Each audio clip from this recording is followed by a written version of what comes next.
Hey guys, it's Simeon. This is Pro Wrestling Unlimited as we are here on the 3rd of August 2020 to talk about everything that went down tonight on Monday Night Raw.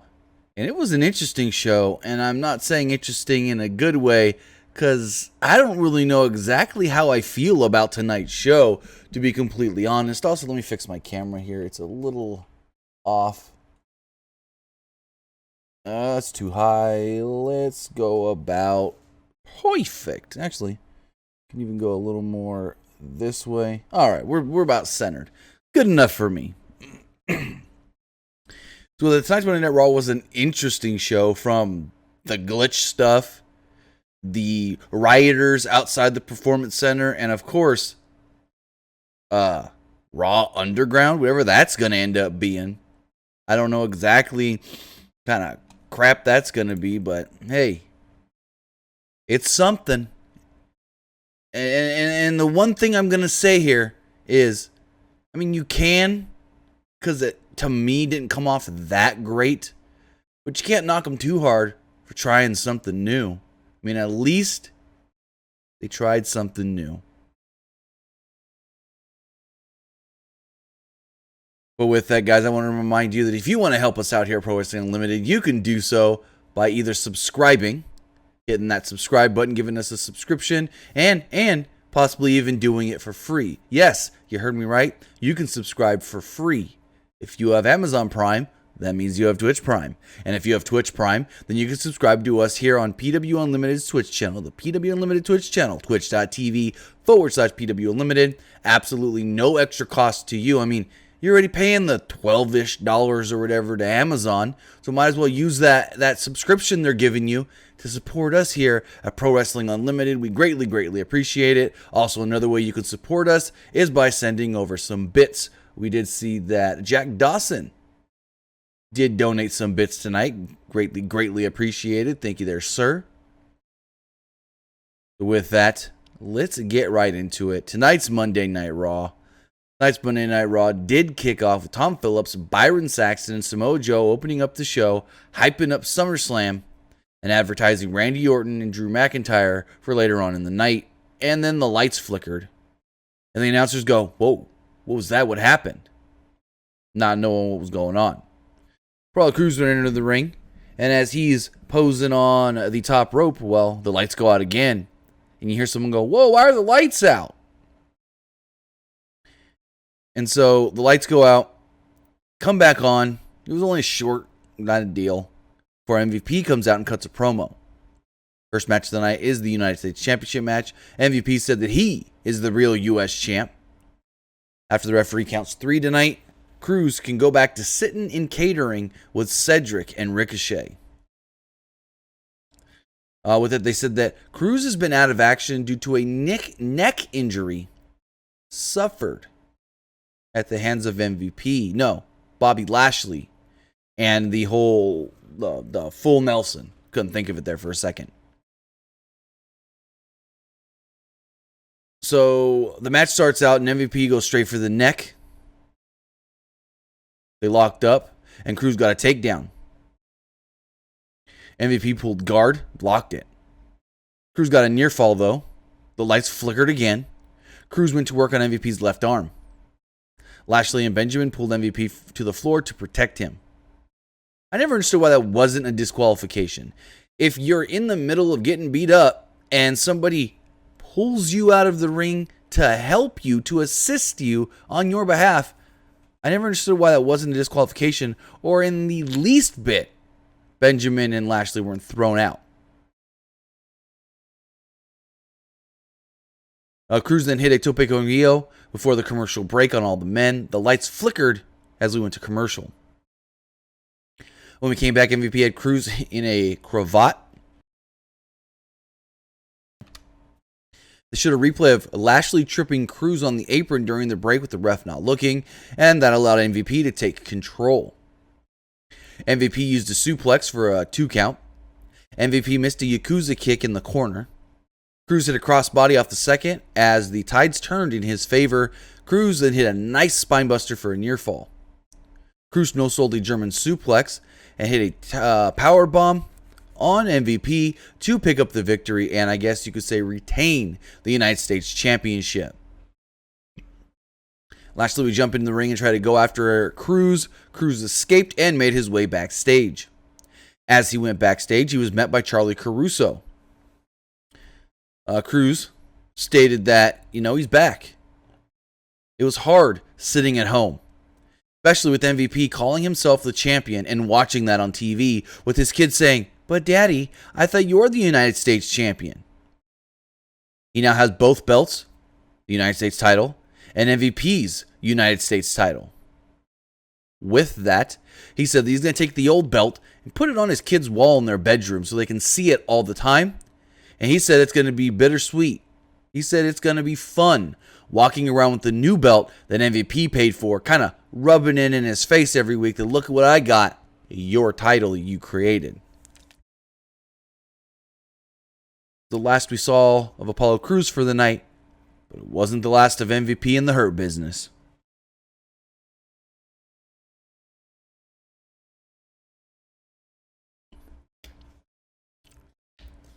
MVP grabbed a mic at ringside.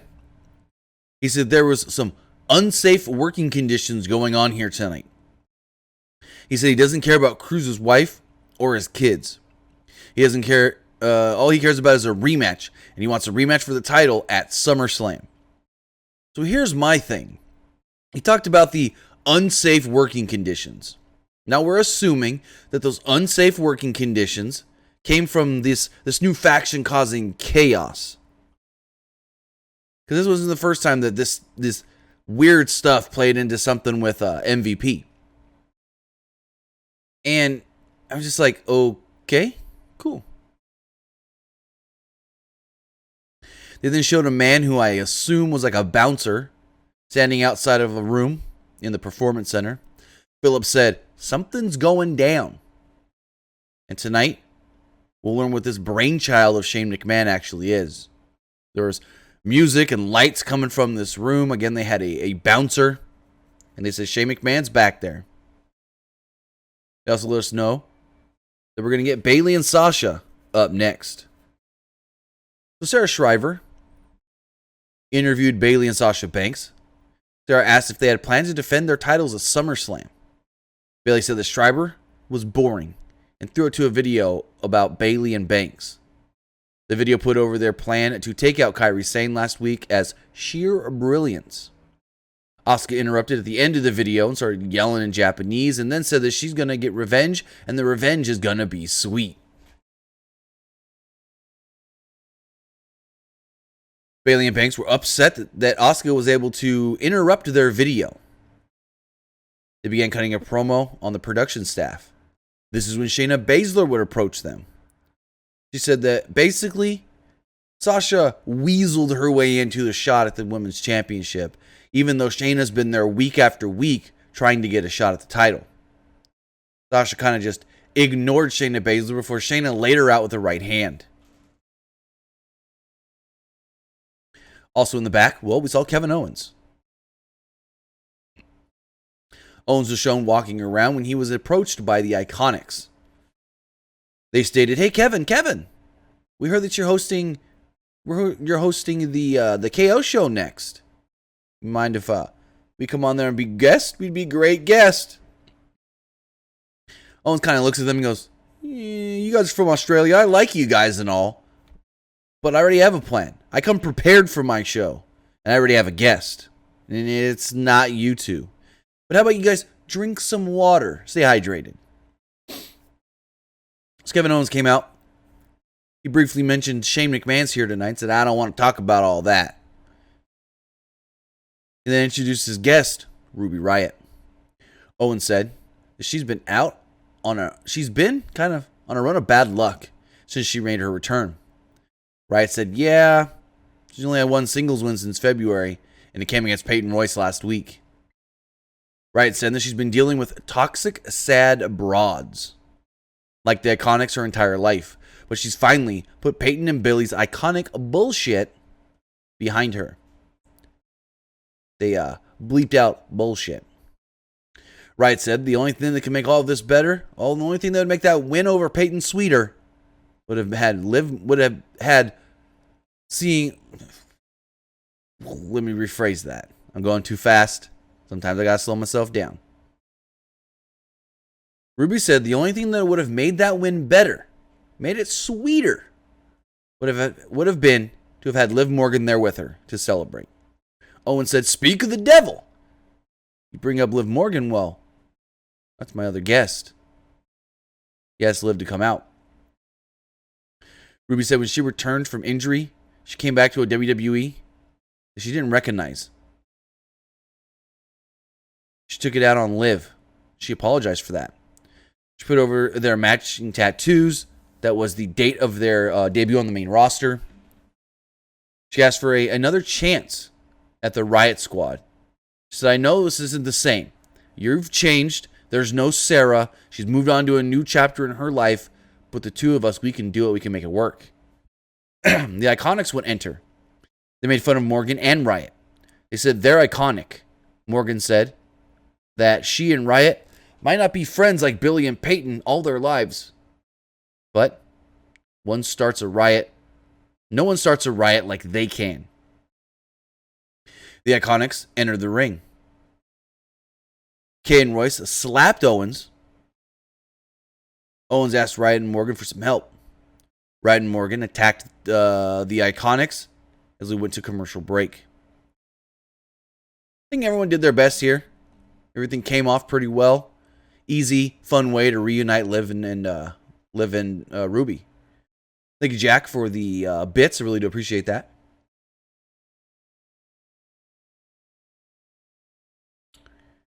So I guess you could say a production assistant approached the mysterious room. The tall bodyguard stared him down, and he left. He had some drinks there. The announcer said that Shane McMahon is behind whatever's going on in that room. Next up, we got Ruby Riot and Liv Morgan taking on Billy Kay and Peyton Royce. Kevin Owens was on commentary. Royce and Kay and Royce used a neck breaker to work over Ruby Riot. Morgan got a hot tag. She had a clothesline on Royce. Kay tagged in and got rolled up for the pin. Very quick match. Liv pinned Billy. Bada boom, there you go. It's over. The Iconics attacked Morgan immediately as the bell rang. Riot made the save. Riot and Morgan hit a double STO on Kay and left together. And they called them the Riot Squad. So, well, maybe the Riot Squad is back together. In this new form with no Sarah Logan. The announcers then threw it to Charlie Caruso, who reported on a production trunk that had been overturned and caused a lot of noise backstage earlier tonight. If that happened earlier, like before the show went on the air, why didn't anybody clean up the mess? Why'd they just leave it lying with all this shit still just poured out everywhere? Someone ain't doing their job. MVP would approach. And he basically stated that he told Charlie Caruso, "Why are you reporting on this? There's more troubling things going on here tonight than some boxes being pushed over." So I told MVP that Cruz has accepted his challenge for SummerSlam. So WWE didn't officially announce it when they ran down the matches for SummerSlam later, but it looks like we are getting MVP versus Apollo Crews again for the title at SummerSlam. Again, WWE hasn't officially announced that, but we'll see. So Benjamin entered and told MVP, "Yo, someone stole the 24/7 title." MVP and Benjamin left, and MVP promised to teach whoever stole the title, you don't mess with the Hurt Business.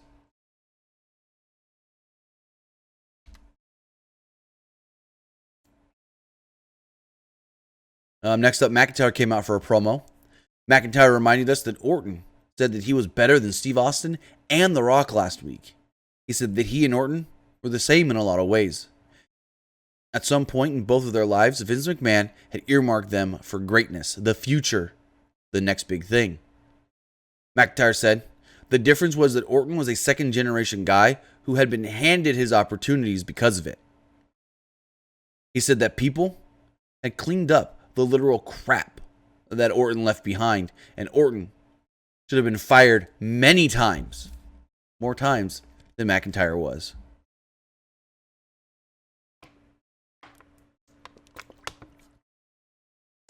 Orton would then enter this week with Ric Flair.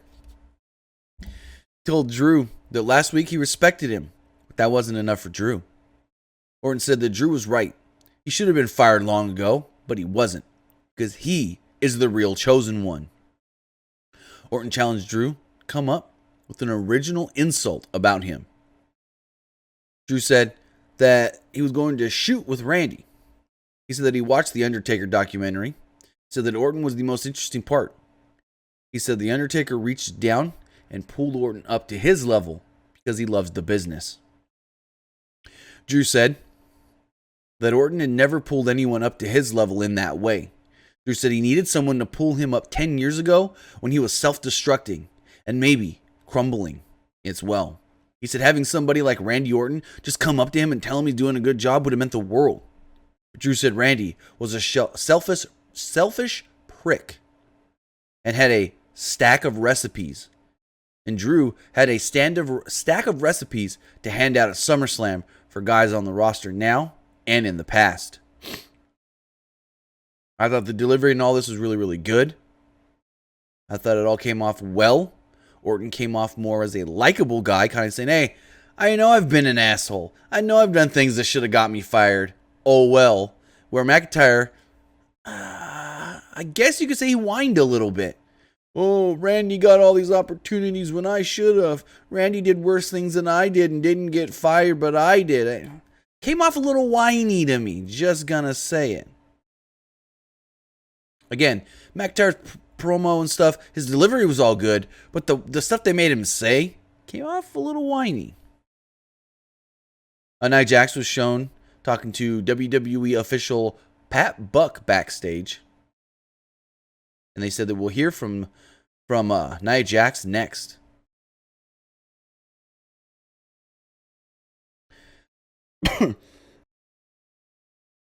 Excuse me. So in the back, Orton was backstage with Riot and Morgan. Flair approached and said, hey, Kevin, I want to talk to you. Flair told Owens that he's not really thinking of himself here lately. He's thinking of others, and he's kind of like a high school guidance counselor, trying to moderate all the kids around here. He said, that's not enough for you. I know that everybody likes you, from the tippy top guys that sign our paychecks all the way down. Orton said he heard what Rick was saying. He was trying to take a different path and help people out, unlike others like Randy Orton. He said this is something Randy would have done if he actually cared. Rick said maybe if Owens was more like Randy, he'd be the one getting a title match at SummerSlam. Rick said Owens needed to listen to his advice. Owens said he'll show Rick how much fight he has in him next week when he challenges Randy Orton to a match. That match was officially announced for next week's show. Nia Jax is in the ring with Pat Buck. They showed a replay of what happened last week. Jax said there are millions of people that look up to her. She wanted to make up for her attack. She would then go on, for some reason, challenge Pat Buck to a match and say, hey, you want to prove that you're not washed up? That you could still hang? That you could still go? Let's have a match right now, you and me, and then I'll give you your apology. Buck said that he was only in the ring because he was told there was going to be an apology coming. Jax called him a ginger and said that, I thought you had more fight in you. And they made fun of him for being short, even though they're almost the same height. Buck said that after her unsanctioned actions against an official last week, Jax will now be suspended indefinitely without pay. Jax attacked him and kicked him out of the ring. Not sure where this is going, but apparently Nia has been suspended indefinitely without pay. Cool. All right.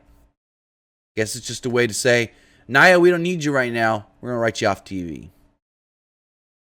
All of a sudden, R-Truth started running down to the ring, and he's got the 24/7 belt. We know who stole it. Charged around ringside. Akira Tozawa chased him. The Ninjas chased him, and Benjamin chased him. As I stated, next up, we're going to get a triple threat match with 24/7 title on the line. Tozawa rolled outside while Benjamin and Truth went at it early. Tozawa climbed back in and rolled Benjamin up for a near fall. Benjamin hit a powerbomb on Tozawa. Benjamin hit the pay dirt on Truth. A ninja jumped in and went after Benjamin. Benjamin, MVP, and Lashley were distracted by the ninjas as they brawled with them on the floor. This then led to Tozawa jumping to the top rope, hitting a senton on Truth and pinning him to become the new 24/7 champion. A 100% nothing not needed segment. Could have done without it, to be completely honest. Then, we get our first peek at what Shane's doing behind that door. Shane's in this musty, dark room. There's a ring there with no ropes. Referee and guys having what looked like an MMA fight. Basically, Shane bringing back Fight Club. Or the MMA version of Brawl for All. He said he's back with something new here on Monday Night Raw, and Raw Underground will debut tonight at 10 p.m. Okay. Shane said something about this being historic. Sure. The announcers then showed a recap of last week's Dominic Mysterio Seth Rollins angle. Sarah Schreiber then interviewed Dominic. She said the biggest question that she gets from the WWE Universe is why Dominic keeps coming to Raw given the danger posed by Seth Rollins. Dominic said people think he's crazy for showing up here every week. But what's going to be really crazy, what's going to make people think he's really crazy, is when he challenges Seth Rollins to a match at SummerSlam. Then they replayed a Baszler laying out Banks earlier. Apparently a match between the two was signed and they never told us about it. Until, well, right now as Shayna was coming out to the ring. So, the match starts. And Banks slapped Baszler twice. No. Baszler used a waist lock and took her down. Series of kicks. Baszler used a crucifix and got a 2 off of it. Baszler used a very impressive armbar, but Banks rolled to the ropes to break it up. Bayley then distracted Baszler, which allowed Banks to take control. Banks hit a crossbody off the second rope, but Baszler rolled through and landed on her feet and hit a backbreaker. Baszler then went for a Karafuda clutch, but Banks escaped. Banks used the Banks statement, and Baszler escaped. Traded kicks here for a moment. Asuka would then run in and attack Bayley. And then for some reason, so this is weird. So Sasha and Shayna are wrestling in the ring. Asuka comes down and attacks Bayley, who was not part of this match, who was standing at ringside, and we just hear ding ding ding ding ding ding ding ding ding, bell going off. It's like bing ding ding ding ding, and I'm like, you're just gonna call the match even though there was no interruption to the actual match. And then, well, Sasha realizes what's going on. She kind of goes after Asuka, but then Asuka jumps in the ring, and so Sasha gets out of the ring. Her and Bayley run off. Like, why'd they call the match off before Asuka even jumped in the ring? That was weird. So, Charlie Caruso's in the ring. I believe this was right after a break. Yeah, we went to a break. And she asks Asuka for an update on Kairi. And Asuka goes, oh, Kairi's going to be okay. She's fine. But it's all about Bayley and Sasha Banks now. And revenge. She says that she wants a rematch for the Raw Women's Championship at SummerSlam. Baszler was still standing in the ring listening to all what Asuka had to say. And uncharacteristically, Shayna Baszler tells Asuka, you know what, Asuka?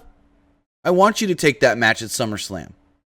And I'm going to be rooting for you to get that title back because I can't wait to fight you and dismember you and take the title from you.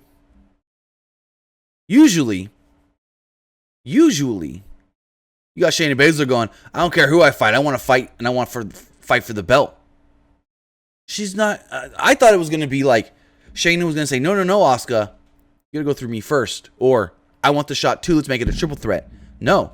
Shayna basically said, I'll wait my turn. That is not typical Shayna Baszler, but whatever. Sasha and Bayley came back out. Banks said, Asuka, you want a rematch at SummerSlam? I'll give you that rematch, but you have to face a former NXT Women's Champion. And in saying so, everyone probably assumed, just like I did, she was going to say, if you beat Shayna Baszler. But that's not what Sasha said. She said, my best friend, ha ha ha ha, Bayley. Bayley looked stunned. And next week, Asuka will face Bayley. And if Asuka is victorious, she gets a shot title. The Raw Women's title, that is. At SummerSlam. Angel Garza was in the back with Demi Burnett of The Bachelor. There was no reason at all for this woman to be there. WWE has stated that they're only bringing essential personnel and people needed to the show. Why was this girl needed? There's plenty of people in WWE for Angel Garza to flirt with. He flirted with her. He gave her a rose because of The Bachelor. And then they showed her, one time during his match, watching all, he's smitten. Not needed. WWE, why are you bringing in people you don't need? It's a pandemic. Only bring in the people needed. Fucking idiots. They're flirting. Garza, like I said, gives her a rose. Says he wants to put his number in her phone. Roddy and Zelina then approach.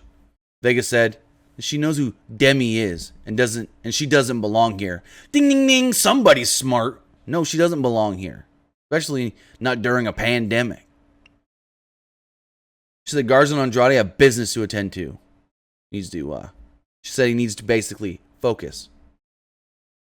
Shane was then shown again in his little wacky fight club room, Raw Underground. He showed some strippers. They weren't really stripping, but they were basically dancing like strippers. No, you know what they were? They were the cage dancers from old school TNA when they used to have two cage dancers on either side of the ring during the fucking whole shows. That's what these women were. They were the old TNA cage hooker dancers. This has looked bad. It's bad look for WWE. A family-friendly show. Maybe that's why they had to wait till the what's it called? 10 o'clock hour to air this, because that's when the kiddos are in bed. We come back from the break, and Shane McMahon welcomes us to Raw Underground, where there are very little rules, lots of excitement, carnage, chaos, and quite frankly, a lot of things that I personally would like to see. That's what Shane said. Shane introduced Dabba-Kato, former Babatunde. He said, who wants to fight Dabba-Kato? Guy jumps in and gets squashed. Who else wants to fight Dabba-Kato? Guy jumps in and gets squashed.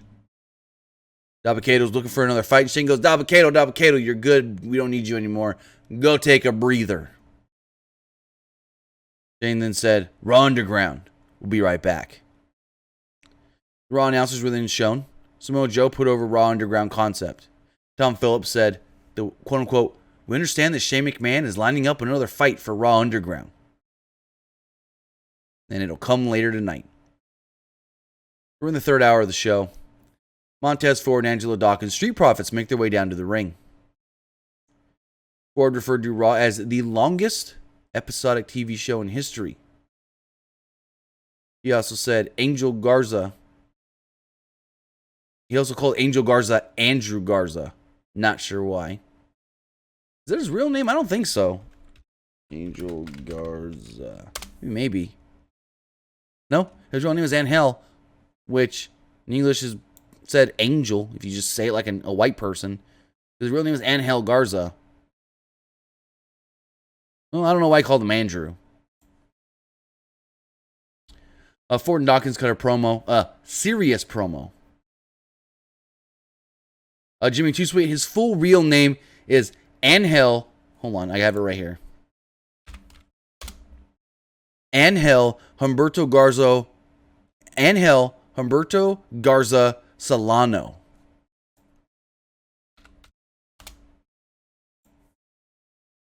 And his cousin, Humberto Garza, his real name is Humberto Garza Carrillo. Humberto Carrillo. So he gets to use his real name. Oh, technically they're both using their real name in WWE. Anyways. Gordon Dawkins cut a real promo. And this is when Bugenhagen started getting on my fucking nerves. Dawkins is like, I say the word fam a lot, but it really means family. And you hear Booger Higgin go, oh, he said the whole word. And this man was just getting on my last fucking nerve. And he does it a lot. Tries to make himself the show, or make himself part of the show with little quips and stuff. Someone shut him up. Because it's getting annoying. Like, copy what people say. Like, Seth said something later. And I think Seth said, Tom Phillips, you're part of the greater good because you're the voice of Raw. And he was like, the greater good, Tom, or something like that. And I was like, shut this guy up. Shut this guy up. Anyways. He said that things have gotten serious since Garza and Andrade have attacked him twice now. Dawkins said that Garza attacked Ford last week, and that's like attacking family. Ford then took a sip from his cup and had a look on his face like, well, that didn't taste right. Think about that. Remember that. They did it in a way to where you may have or may have not noticed it because it was very subtle. So they tell us earlier about these matches, but we're getting singles matches. Angel Garza versus Angelo Dawkins.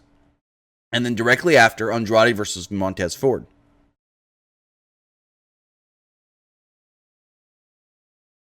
Dawkins sent Garza to the outside early and sent him into the barricade. About 60 seconds into this match, we go to break. After the break, Dawkins hit a drop kick for a 2. They cut to Demi watching in the back. Then we don't see her again. So what was the need for this woman? None. Dawkins pants to Garza. Ripped the pants off of him. Garza is great, but needs to master the last part of his pants gimmick, which is embrace it when someone else pulls them off. I think it'd be so funny if when someone else pulls them off, he just does the hip swivel. Because what he does is he pulls the pants off and then he does the hip swivel. So it'd be funny if say, Dawkins pulled it off, and instead of him getting mad or anything, he'd just go, okay, hip swivel. I thought that would have been funny and a little missed opportunity in my opinion. Garza then hit a drop kick off the second rope. Ford then all of a sudden fainted at ringside and Dawkins was distracted. This allowed Garza to hit him with a super kick, drop kick him to the side of the head, and pin him to pick up the victory. When we come back from break, Ford is in the ring. They told us that Montez Ford, something happened to him. It's unclear exactly what, and he said that he's fine and willing to compete. The match was already in progress when we came back from break. Ford was a little slow, acting like a little off, I guess you could say. But then at points, he acted like nothing was wrong. He and Andrade brawled on the outside, where Ford sent Andrade into the barricade. Ford hit a drop kick and knocked Andrade off the top rope. Ford then hit a tope gronguillo. After the tope, Ford shook the ropes per usual, like his little Ultimate Warrior impersonation, and then all of a sudden he collapsed, and the referee called off the match. Dawkins jumps in the ring to check on him. Andrade even jumped in the ring to check on him. You can hear Andrade saying, is he okay? What happened? Is he okay? As the referee's yelling at Andrade, hey, get out of here. Hey, the match is over. Get out of here. Get out of here. Andrade's concerned. Andrade wants to know if he's okay. And you're yelling at Andrade like, hey, don't touch him. Leave him alone. Andrade's like 3-4 feet away from this guy. Fuck. He's just a concerned competitor. A peer. Concerned for his peer.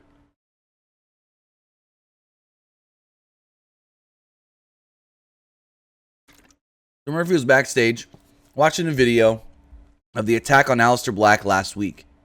Kind of a new clever way to show a replay. You show a replay on a guy's phone of the guy watching it. Okay. That's clever production. Rollins entered and told Murphy that he made the right choice, and he's proud of him. Rollins said it's time to focus on the future.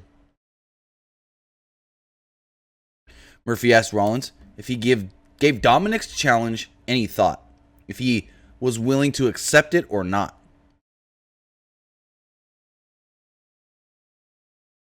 Rollins smiled and walked off. Give me 1 second, guys.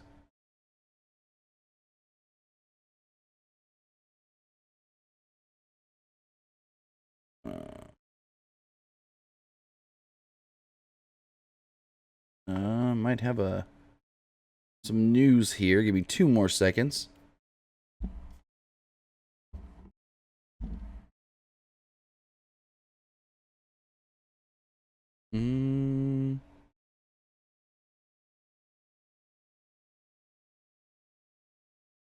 Nope.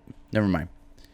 Waiting on a message from somebody. There may be some news about Raw, but it wasn't what I thought it was.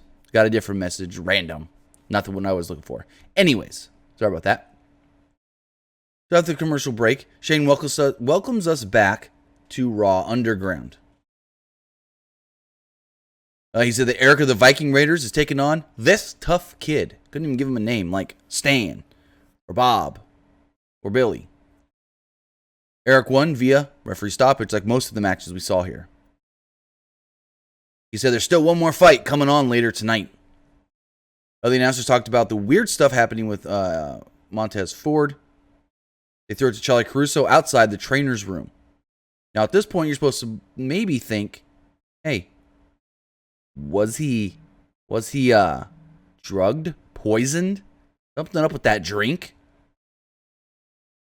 Garza would approach Charlie and flirted for a second. He said, Charlie, you look scared, but don't worry. He said that people like he and Chuck, with full hearts, they can worry, but it all turns into fun and love when they are together. He gave Charlie a rose. This man, you already gave that demi girl a rose. Well, you think Charlie didn't see it? I don't know. Andrade and Zelina would then approach. Vega, as usual, talked down to Charlie.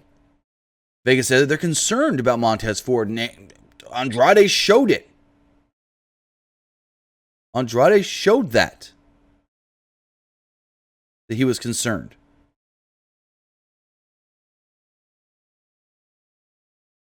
Anyways, they stated that they're concerned for Montez Ford. And they wanted to know, is he going to be okay? Because if he's not okay, then they may not get their tag title match coming up at SummerSlam. They want to make sure that he's going to be good to compete. Dawkins entered the room and did not have a good look on his face. Charlie said, Angelo Dawkins, do you have an update on Montez Ford? And he said, we're not sure, but we think he had been poisoned. Yes, he said poisoned. Bianca Belair will then come out of the room and look straight at Zelina Vega and say, you got one chance to tell me the truth.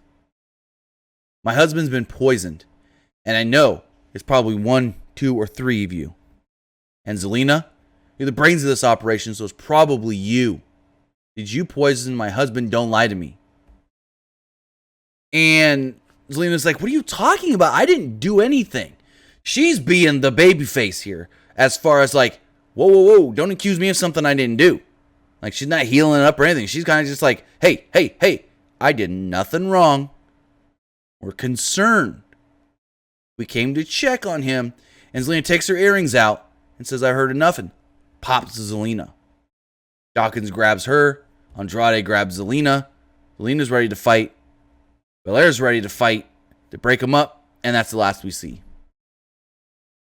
The announcers then say, we got some security footage we want you guys to take a look at from the parking lot here outside of the Performance Center. Something interesting had gone down. Apparently, we see like 5 masked people, male and female, because you can hear their voices yelling. And they're throwing Molotov cocktails. It is at what is supposed to be the generator of the Performance Center. Basically trying to blow it up. They catch it on fire. They throw like 3 or 4 of these Molotovs at it. And then they finally go, oh, crap, let's run. Go, get out of here. The hell was this? Is this that new faction that's supposed to cause chaos? I don't know. Charlie Caruso then approached the Hurt Business backstage. She asked about the troubles tonight with MVP and Benjamin. Both losing their title matches. Benjamin asked if it was a coincidence whether or not all the stuff that's happened tonight is connected to Raw Underground. She said, well, I didn't say anything was a coincidence, but I don't know. MVP didn't declare that the Hurt Business will make their way to Raw Underground after she said, well, Shane McMahon's over there letting people fight. And he looks at Bobby, MVP, and just goes, fight? I like the sound of that. Really go over to the Raw Underground area. They let us know that Kevin Owens vs. Randy Orton and Asuka vs. Bayley is official for next week. We then get another recap of everything that's gone down with Ray and Seth. Rollins comes down to the ring. I loved Rollins tonight. Rollins delivering this promo. So when he started this Messiah thing, I'm like, and I still think the character's dumb. But when he first started it, the promos weren't even that good. But I think Seth is just learning how to play this character more and more every week. And the promos are getting better and better. Seth's delivery is just, holy crap. It was great last week and even better this week. Rollins and Murphy came to the ring for a promo. Rollins said before he addresses the Mysterio family, he's got some housekeeping to take care of. Turns his attention to Tom Phillips. He said, Tom, I got some questions for you. Are you a professional? Tom doesn't say anything. He said, are you an unbiased journalist who takes pride in their work? Rollins said last week, while Ray's stupid kid was attacking him, Phillips was sitting here cheering Dominic on. Rollins said that the voice of Raw, that's Tom Phillips' job. Call it down the middle. Don't create bias. Rollins said that it was time to find a new face, a new voice of Monday Night Raw, and ordered Murphy to take care of Tom Phillips. He said, Tom, as long as you're the voice of Raw, you are part of this greater good, whether you want to be or not. Murphy walks over, and Joe steps to him, gets in the way. Says, brother. Boys, this ain't going to happen. Tom's my announce colleague, and I ain't going to let anything happen to him. Joe said that he himself was actually laughing harder than anybody last week at this announce table. Rollins told Joe, sit down, Joe. You don't want this. You don't want what's going to come of this. Drew took off his headset and said, oh, I do. And as the show was getting ready to go to break, Seth Rollins and Murphy jump in the ring, and Joe takes his coat off and rolls up his sleeves. Come back from break, and Rollins and Murphy now have chairs, and Joe's still waiting at ringside. Joe was still on the outside, teasing jumping in when Dominic would run down with the kendo stick. He sent Murphy outside with a stick shot. Rollins missed with his chair and ate a 619. Dominic then hit a high cross off the post to the floor on Murphy. Rollins and Murphy turned tail and ran away. Rollins grabbed a mic and said, Dominic, if you want that match at SummerSlam, you're on. I accept. I think this was 100% the best thing on all of Monday Night Raw. Samoa Joe's the best thing they've got. Like, honestly, if you want to say who are the best guys in this company, they're all on Raw. Samoa Joe, Seth Rollins, Drew McIntyre, Randy Orton. I mean, you've got great guys on SmackDown, but I feel like those guys are leaps and bounds better than everybody else. And that's just my opinion. You don't have to agree with me. You may think that somebody on SmackDown, like an AJ Styles, is better, but it's just my opinion. I think Joe and Seth are two of the best that the company has. And both were fantastic tonight as we get it sent to a Raw Underground. Dolph Ziggler was in the ring. Shane McMahon let us know that he's got more wins at Kent State in wrestling than anybody else. He's beating up some geek, put him in a rear naked choke. Hurt Business then entered. MVP took a mic and said, hey, we are the new management of Raw Underground. He said, and Lashley's here. He's here to fight. Guy jumps in the ring. Lashley wrecks him. Another guy jumps in. Lashley, no, never mind. I only got one. I take that back. So Lashley wrecks the guy. MVP jumps in and goes, whoo, that looks fun. I want some of this action. Who wants to fight me? And a very small guy, I guess didn't but did answer the call. So Lashley grabs him by the neck and pulls him into the ring. MVP hits him with a judo throw. Hits him with some right hands before the referee stops it. Benjamin then jumps in the ring. So who wants to fight Shelton Benjamin? And all of a sudden you hear MVP go, "Oh, hey, I think that one talking about your mama. Talking about your mama." And it was Dio Madden. Big old Dio Madden, Shelton Benjamin. And Shelton just takes him down instantly with double leg. They laid everybody out. They jump off of this ring. They start just beating the crap out of everybody at ringside. Shane McMahon then told MVP, Lashley, and Benjamin, "Hey, anything goes during Raw Underground. And you guys, what did he say? You guys are," what's the word he used? It's on the tip of my tongue. Basically said they can stay here as long as they want. Porky Pig, dip-a-deep, that's all, folks. Anyways, he basically stated they're welcome. That's the word I'm looking for. They're welcome to stay here as long as they want in Raw Underground. MVP ended the show with saying, "Ladies and gentlemen, we are the Hurt Business, and business is booming." MVP, Lashley, and Shelton Benjamin stood tall in the ring as Shane McMahon stood at ringside right under them, posing for the camera. That is how Monday Night Raw went off the air. Interesting show. I thought, like I stated, the best things, leaps and bounds by far, was Seth Rollins, Mojo, Murphy, and Dominic. Thank you, Broken King Slender, for the bits. Really do appreciate that. As far as everything else goes, meh. What the fuck is Raw Underground? I guess we got to give it a couple weeks. But if it's just what we saw tonight, I don't know. If this doesn't lead to Brock Lesnar showing up and fighting Bobby Lashley, it's all for nothing. All for nothing. But with that, that was Monday Night Raw.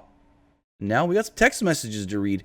You guys' thoughts, concerns, questions about tonight's show, and so forth. If you guys want to be part of the show, you can do so by texting in to 510-906-1341. Again, you can text in to 510-906-1341.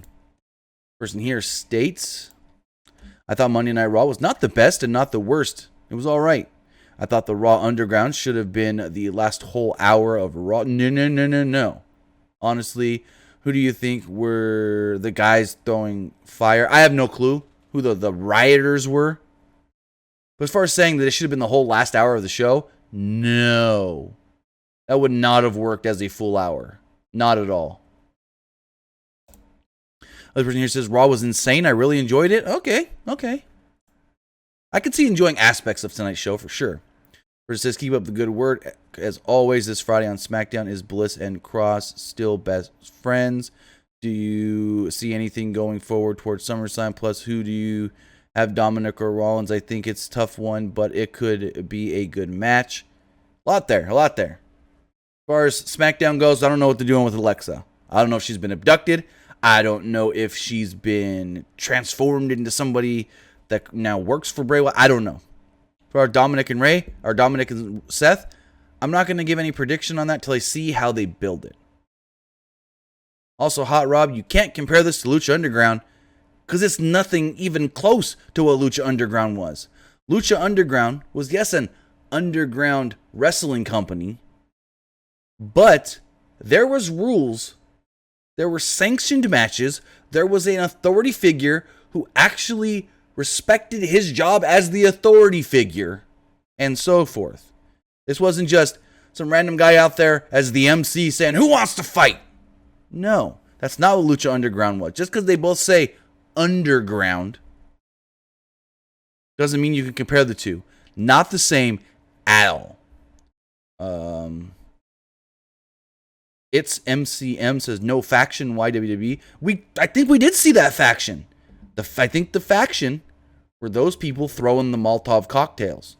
Also, if you look at that original report on this from Ryan Satin, he did state that the names in this faction will not be announced immediately. We won't know who's involved immediately. We'll get hints towards this, but we won't know exactly immediately. And I think WWE sent him that news because they confirmed it really, really quick. And if you think about it, we saw some people causing chaos. Satin's report and WWE's post said chaos is ensuing at the WWE Performance Center. So we'll see where this leads to. You gotta give it time. Remember, they filmed 2 episodes of Raw tonight. tonight and next week. Person here says, do you think we finally get Joe back full-time as a competitor? Yes and no. Not full-time, but I would not be surprised if the Dominic-Seth match does become a tag team match with Dominic and Joe teaming up to take on Seth and Murphy. Tiny Venture, that was not Undisputed Era. Not at all. Plus, there was a female, because we heard a female voice yelling, cheering. But with that, guys, that's going to wrap up our review tonight of Monday Night Raw. I want to say thank you guys for joining me here on twitch.tv/PWUnlimited. You can follow us on YouTube, youtube.com/Pro Wrestling Unlimited. You can follow us on Facebook, facebook.com/Pro Wrestling ULTD. Follow us on Instagram by searching for Pro Wrestling Unlimited. And follow us on Twitter at PWUnlimited. Also, remember, follow our website as well, PWUnlimited.co. Also, you can follow me on social media. Follow me on Twitch and on Twitter at TimmyBuddy. We'll most likely be live tomorrow, Nick and I, to talk all kinds of pro wrestling. I want to get Nick's thoughts tomorrow on Raw Underground and see what he thought of that as well. So with that, guys, we'll see you next time right here, twitch.tv/PWUnlimited. Have a good night, guys. If you missed any of the show, it will be up later on YouTube, video on demand. Have a good night, guys.